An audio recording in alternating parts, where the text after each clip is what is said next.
السلام علیکم ورحمۃ اللہ وبرکاتہ۔ اعوذ باللہ من الشیطان الرجیم، بسم اللہ الرحمن الرحیم۔ حافظوا علی الصلوات والصلاة الوسطی وقوموا للہ قانتین۔ آمنت باللہ وصدق اللہ وصدق رسولہ النبی الکریم الامین۔ الصلاۃ والسلام علیک یا سیدی یا رسول اللہ وعلی آلک واصحابک یا سیدی یا محبوب اللہ۔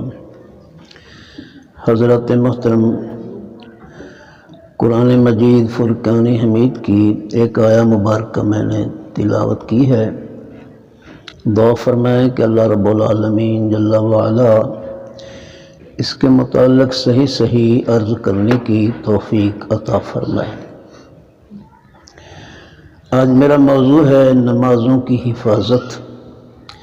اللہ رب العالمین جل وعلا کا ارشاد ہے، حافظوا علی الصلوات، نمازوں کی حفاظت کرو، والصلاۃ الوسطی، اور خاص کر کے درمیانی نماز کی حفاظت کرو، وقوموا للہ قانتین، اور اللہ کے لیے کھڑے ہو عاجزی کرنے والے۔ اس آیہ مبارکہ میں رب العالمین نے نمازوں کی حفاظت کا ذکر فرمایا ہے۔ اللہ رب العالمین جل وعلا ہمیں 5 وقت نماز کی توفیق نصیب فرماوے۔ نمازوں کی حفاظت سے ہمیں بہت سارے فوائد حاصل ہوتے ہیں۔ نمازوں کی حفاظت کا اللہ رب العالمین نے جو حکم دیا ہے، اس میں باب مفعلہ کا ذکر فرمایا ہے۔ گرامر کے لحاظ سے حافظ یحافظ محافظتاً، یعنی اس کو باب مفعلہ کہتے ہیں۔ اور باب مفعلہ کی یہ خاصیت ہے کہ اس کا معنی دونوں طرف سے پایا جاتا ہے۔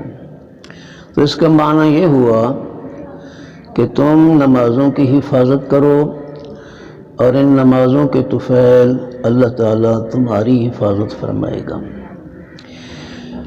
آپ اس عالم دنیا میں نمازوں کی حفاظت کریں، نماز قائم کریں، اور 5 وقت ہمیشہ نماز پڑھیں، تو اللہ تعالیٰ آپ کے ایمان کی حفاظت فرمائے گا۔ کیونکہ انسان جب قبر میں جاتا ہے تو وہاں ایمان کی بہت زیادہ ضرورت پڑتی ہے، تو نمازوں کی برکت سے اللہ رب العالمین قبر میں آپ کے ایمان کو محفوظ فرمائے گا۔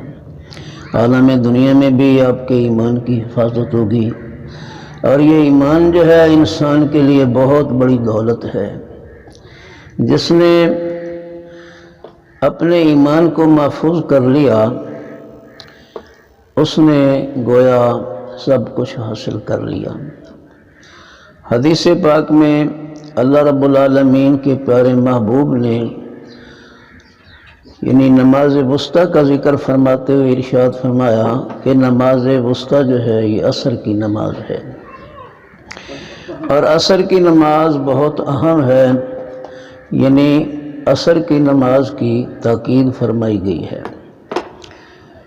عصر کی نماز کی تاکید کی وجہ یہ ہے کہ سرکار دو عالم نور مجسم نے ارشاد فرمایا کہ صلاۃ وسطیٰ جو ہے اس سے عصر کی نماز مراد ہے، اور عصر کی نماز جو ہے اس کا ہمیں بہت زیادہ فائدہ ہوگا۔ میرے آقا فرماتے ہیں کہ جب میت کو قبر میں رکھا جاتا ہے تو اس وقت سورج جو ہے عصر پر دکھایا جاتا ہے، اور گویا ایک قسم کا امتحان لیا جاتا ہے میت سے کہ میت جو ہے یہ قبر میں کیا کرتا ہے۔ تو آقا فرماتے ہیں کہ جو صاحب قبر ہے وہ نماز کا ارادہ کرتا ہے کہ میں نماز پڑھوں، نماز کا ٹائم ہو گیا ہے، سورج عصر پہ چلا گیا ہے۔ جب وہ نماز کا ارادہ کرتا ہے تو ملائکہ جو امتحان لینے والے ہیں، سوال کرنے والے ہیں، وہ سوال کرتے ہیں من ربو کا، تیرا رب کون ہے؟ تو میت جو ہے صاحب قبر کہتا ہے کہ مجھے نماز پڑھ لینے دو، نماز کا ٹائم جو ہے وہ جا رہا ہے، کہیں نماز قضا نہ ہو جائے۔ تو فرشتہ عرض کرتا ہے کہ اے اللہ کے بندے، نمازیں جو ہیں ان کا تعلق عالم دنیا سے ہے، یہ عالم قبر ہے، یہاں نماز نہیں بلکہ امتحان ہے، لہذا آپ ہمارے سوال کا جواب دیں، من ربوں کا، تیرا رب کون ہے؟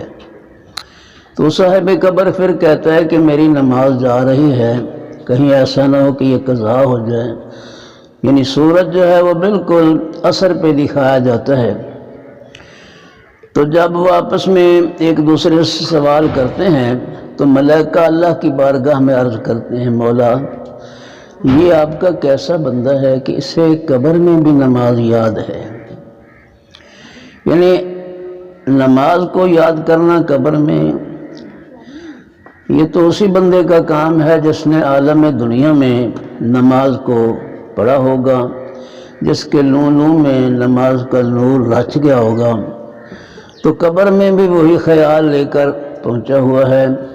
تو اللہ رب العالمین جل وعلا فرشتوں کو فرمائے گا، اے فرشتوں، یہ میرا بندہ نمازی تھا، اس کو ہر وقت دنیا میں نماز کا ہی خیال رہتا تھا، آج مرنے کے بعد بھی یہ وہی خیال لے کر قبر میں آیا ہوا ہے، لہذا ایسا کرو کہ تم اس میرے بندے کو قبر کا حساب و کتاب جو ہے وہ معاف کر دو، اور اس نماز کے صدقے میں اس کو میدان محشر کا حساب کتاب معاف کر دوں۔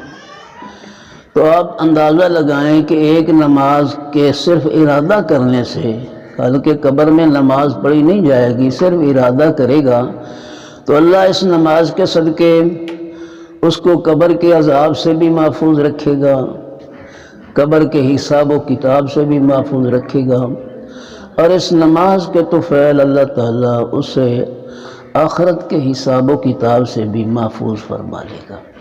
تو گویا نماز کے صدقے بندہ بغیر حساب و کتاب کے جنت میں داخل ہوگا۔ تو نماز کا یہ فائدہ ہے، آقا فرماتے ہیں الصلاۃ مفتاح الجنہ، نماز جو ہے یہ جنت کی چابی ہے۔ اور دوسری روایت میں ارشاد ہے الصلاۃ مفتاح الرحمت، نماز رحمت کی چابی ہے۔ اور ایک مقام پہ میرے آقا فرماتے ہیں الصلاۃ عماد الدین، نماز دین کا ستون ہے، من اقامہا فقد اقام الدین، جس نے نماز کو قائم کیا اس نے دین کو قائم کر لیا، ومن ترکہا فقد ہدم الدین، جس نے نماز کو چھوڑ دیا اس نے اپنا دین برباد کر لیا۔ تو آپ اندازہ لگائیں اللہ رب العالمین جل وعلا نے نماز میں کتنا ہمارا فائدہ رکھا ہے کہ نماز کو میرے آقا نے دین کا ستون قرار دیا ہے، اور اسی پر سارے دین کا قیام ہے، اور جس نے نماز کو قائم کر لیا اس نے گویا اپنا دین کا ستون، اپنا دین جو ہے اسے قائم کر لیا، اور جس نے نماز کو چھوڑ دیا اس نے اپنا دین ضائع کر لیا۔ تو اللہ کے بندو، نماز جو ہے یہ سب پر فرض ہے، مرد ہوں یا عورتیں ہوں، عورت پر بھی نماز فرض ہے، مرد پر بھی نماز فرض ہے۔ تو اللہ رب العالمین جل وعلا سے دعا ہے کہ اللہ ہم سب کو نماز کی حفاظت کی توفیق نصیب فرمائے، وما علینا الا البلاغ المبین۔